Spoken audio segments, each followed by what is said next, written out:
Alright, so when my green ignition button stopped working, we had came down and we ran this red and purple that came out of the far left of that plug.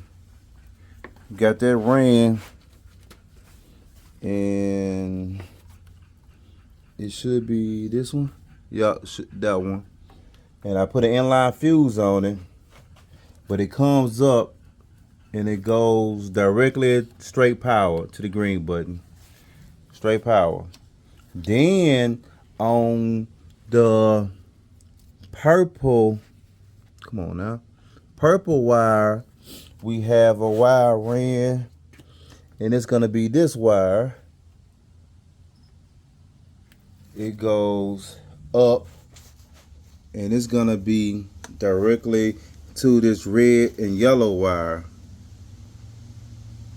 And that's how we got constant power to this. So once you press the button, it shot power to the solenoid, makes the dash come on, and you press the button again and it crank up. So that's what we done.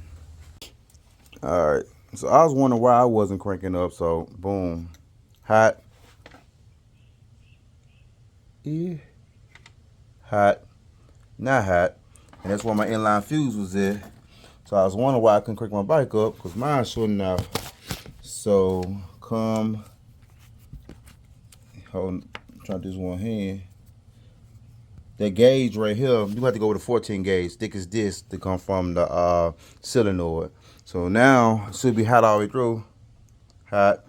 So now it should be ready to crank. Yeah. So like I said, everything over here rigged up, man, on the budget, man. Everything over here raggedy, but riding.